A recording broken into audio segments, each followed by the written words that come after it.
There's something you've wanted for years, and you still haven't started. The reasons are always reasonable. Bad timing, not ready yet, next year. But notice the pattern. The reasons keep changing, and the result never does. You don't begin. That isn't laziness, it's fear, wearing the one disguise you would never suspect. Because fear of failure almost never feels like fear. It feels like procrastination, like a perfect plan that somehow never ships, like I work better under pressure, like suddenly not caring about the thing you cared about yesterday. And from behind those disguises, it has been making some of the biggest decisions of your life, while you were sure you were the one choosing. So try this with me. Picture your worst flop. Really picture it. Now notice what makes you wince. It isn't the bad result sitting in a folder somewhere. It's the faces, someone watching. That little, oh, I thought he was better than that. Hold on to those faces. We're going to come back to them. And here's the part that should genuinely unsettle you. You don't just avoid failure. When something matters enough, you will quietly arrange to fail. Handicap your own chances, on purpose, without ever catching yourself in the act. Before we're done, I'll show you the experiment that first caught it. The strange choice people make to protect themselves, reaching for the very thing they think will make them fail. So here are the 6 things fear of failure does to you. 6 you've lived through without ever naming. They're blurred on the screen right now. Let's bring them into focus, one at a time. Start with what you're actually afraid of, because it isn't failing. In 2002, psychologist David Conroy set out to measure fear of failure precisely, and it didn't come back as one fear, it came back as 5. 5 different consequences people dread, and 3 of the 5 are about other people, being ashamed and embarrassed, the people who matter to you losing interest and letting them down. So much of it was never about the task at all. It's the judgment you fear, being seen. That's why failing alone barely stings, but failing in front of people can replay for years. You're not afraid of the outcome, you're afraid of being seen as the outcome. And your body doesn't file that under worry, it files it under danger, and trips the same alarm it would for something physical. There's an exact recipe for that alarm, and modern life serves it constantly. In 2004, Sally Dickerson and Margaret Kemeny pooled 208 laboratory studies of stress, hunting for what actually drives the stress hormone cortisol up. 2 ingredients stood out. 1, the chance of being judged by other people. 2, not being able to control how it turns out. When a situation had both, your body sounded its full alarm. The stress response was biggest and took the longest to settle back down. When it had neither, cortisol barely moved. Now picture what fits that recipe perfectly: the exam, the interview, the pitch, the first date. So the dread before those moments isn't weakness or a character flaw. It's an ancient alarm reading the room as, I could be judged and I can't control it, and bracing like your safety depends on it. But an alarm only screams over something it thinks is worth protecting. And what your mind believes is on the line here is far bigger than any single test. For decades, psychologist Martin Covington argued that most of us run one silent equation we were never told about. How good I am at this equals how much I'm worth. And once those two are welded together, failing stops meaning that went badly. It starts meaning I am less. When your worth itself feels like it's on the table, protecting it quietly becomes more urgent than actually succeeding. And that opens a loophole your mind finds almost irresistible.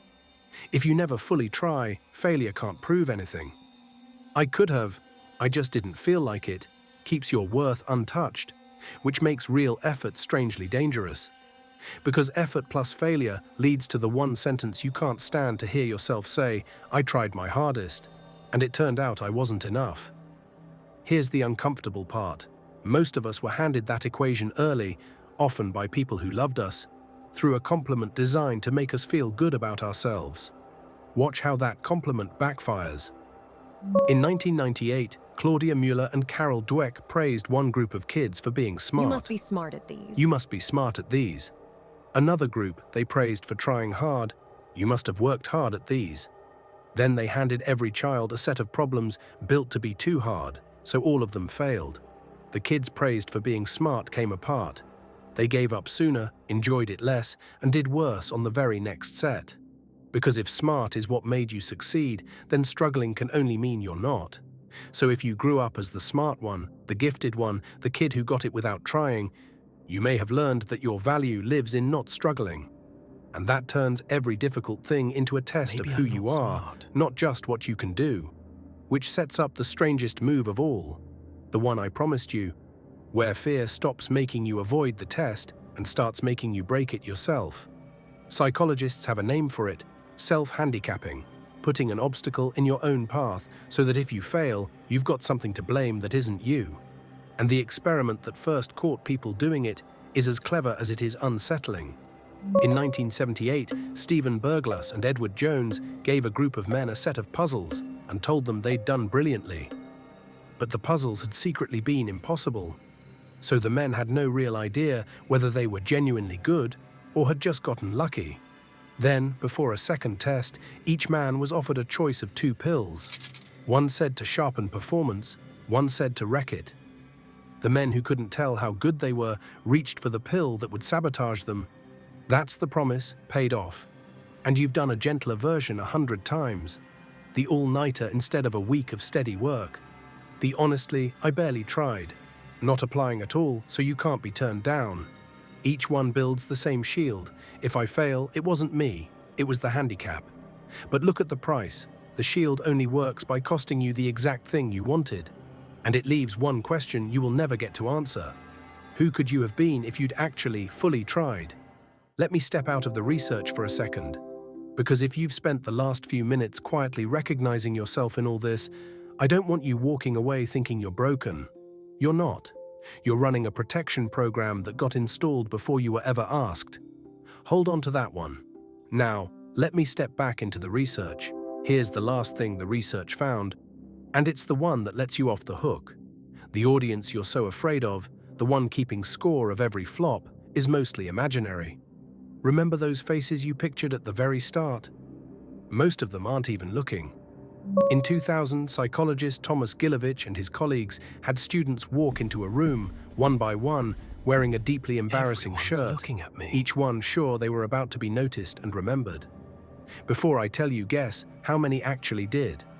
The students predicted about half. The real number was closer to a quarter.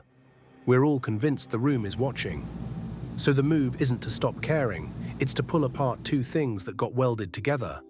There's failing at a thing, which is normal, useful, and survivable. And there's being unworthy, which a single missed attempt has never once proven, no matter how it feels in the moment. Aim only at the first, then shrink the stakes on purpose, write the rough draft, make the ugly first version, do the thing where nobody's grading you. So take your worth off the table. It was never the thing being tested, because the failures that actually haunt people at the end aren't the ones where they tried and fell short. They're the ones they never attempted, the chances they talked themselves out of, all neatly relabeled, not the right time. The version of you that you're keeping safe by not trying isn't safe. It's just unlived. So here's the only question that matters tonight. What's the one thing you've wanted for years? And what have you been calling the reason you haven't started? If this one hit a little too close, you'll want the next one. We're about to look at why your mind can't stop measuring your whole life against everyone around you, and why that comparison is almost always lying to you.